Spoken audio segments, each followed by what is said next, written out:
What are you waiting? There is another who wishes to take part in the ceremony. And I cannot disregard their intentions. Another? If the life... Rest assured. Wait. This feeling...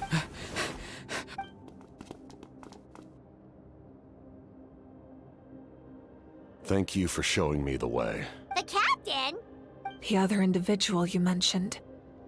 It was him? Indeed. Like you, he carries many lofty ideals. Mavuika, I understand how you feel. And if I were an ordinary mortal, I would have no reason to stop you. But like you, I've been waiting for this day for too long. And I can offer a better solution. You created this new future, and you deserve to guide its direction. Your life should not end here. But death is the end I have been trying to reach all along.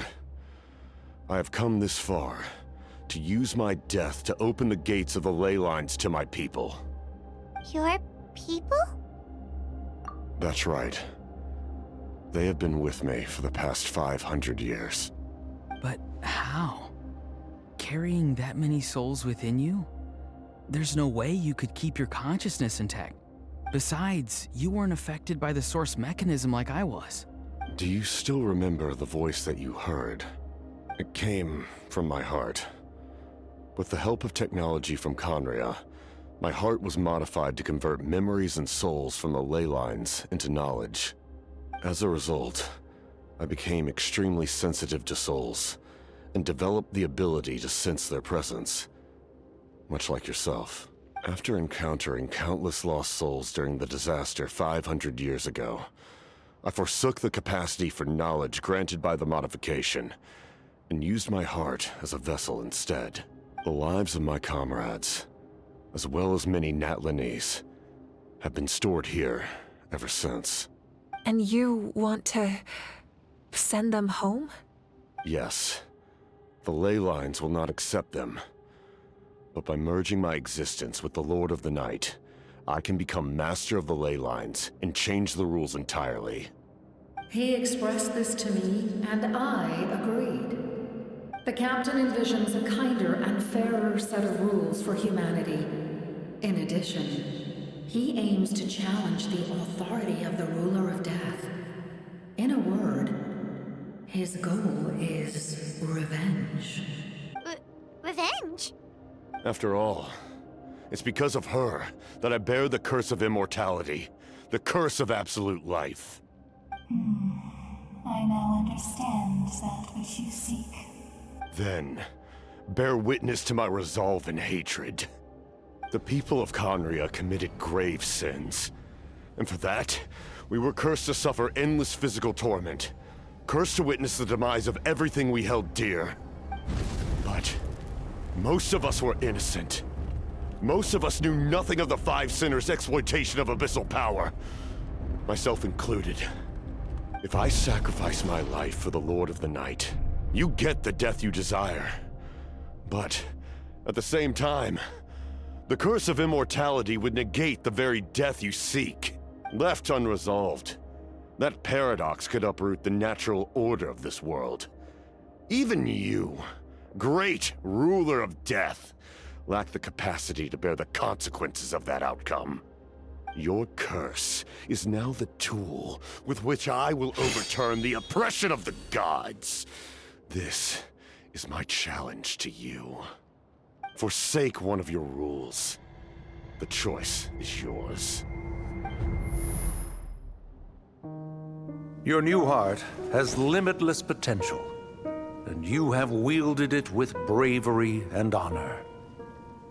I grant you the title of Sentinel Knight. Like the four pillars of strength, you will continue to safeguard the glory of Khaenri'ah. The glory of Khaenri'ah. Our land, our dignity, and every comrade who fights alongside us. The Night Kingdom is almost destroyed. Our fallen soldiers, your comrades, they have nowhere to go. What are you doing? Are you taking all their souls with you? You're just an ordinary person. You can't bear that kind of burden. No hero should have to wander alone.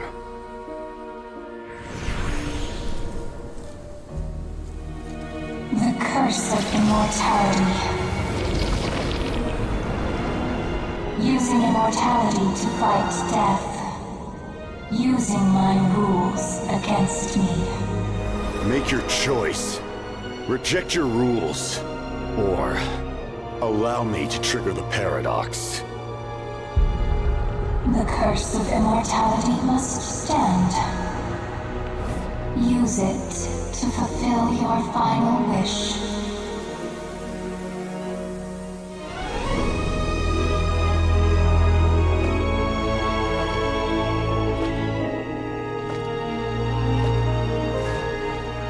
Well fought, my lord. Thank you for everything.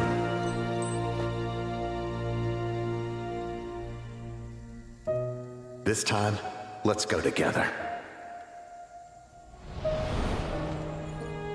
Yes. Let's go together.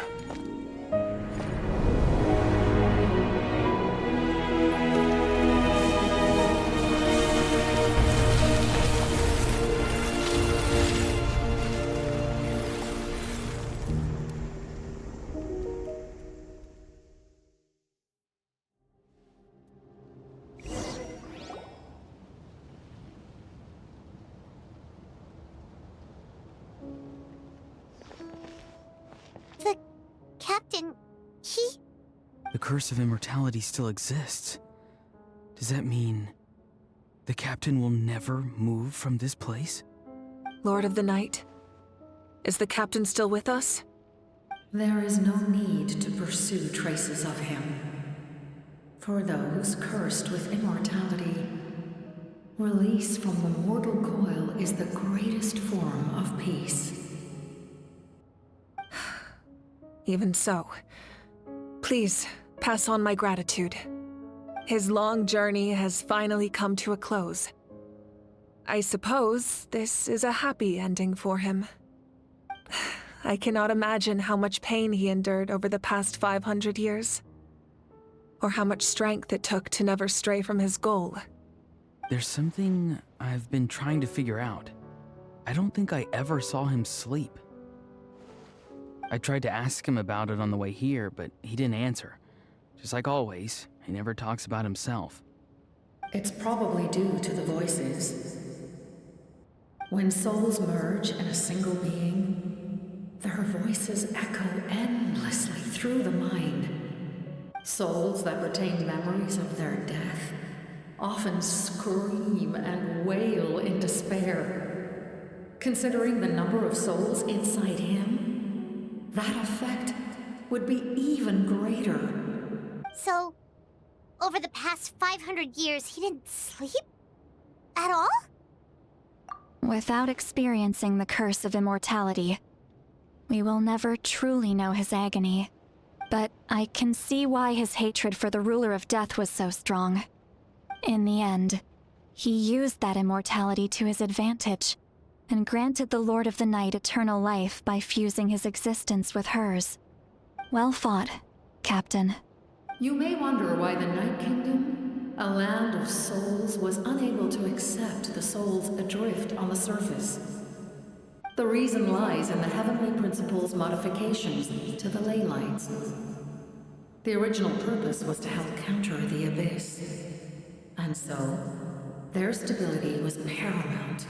But at one point in time, NATLAN's ley lines were decimated.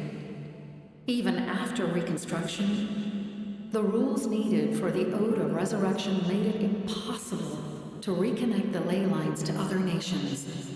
That unique quality is precisely what drew the captain to NATLAN. Did he try the same thing in other nations? Yes, but all those attempts ended in failure.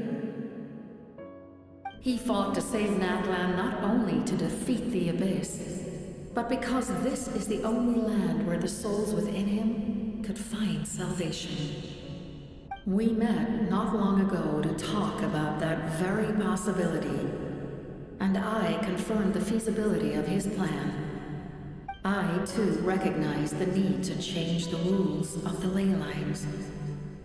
Not only for the souls that wander this land, but for the outlanders that may perish here in the future. In the eyes of the heavenly principles, that kind of change is extremely risky, if not impermissible. But, as an angel, I have a duty to serve humanity. Such is my mandate. Thank you for everything. See, Lolly, when I gave you the Pilgrim's Chronicle, I said something rather pessimistic to you. Do you remember? How many years of life are enough? 10? 100? I thought it made no difference. But now, I have the chance to live forever. I am immensely grateful to humanity for this gift, and I am deeply sorry I thought so little of it in the past. You don't need to thank us. You bear a heavy responsibility. Heavy? No. That responsibility is the purpose of my existence. Farewell, humans. Creators of miracles. A new era awaits you. Looks like she returned to the Night Kingdom. So, this was the captain's goal all along. He fought to the end for all those souls and challenged the rules of the world in the process. He was an outstanding warrior. He took on a burden that was meant for me and even brought about a better outcome. It would seem I lost this duel. He was right. NATLAN needs a leader to guide its future. If not a successor, then that responsibility will continue to be mine to bear. But for now, let us pay our final respects to this fallen hero.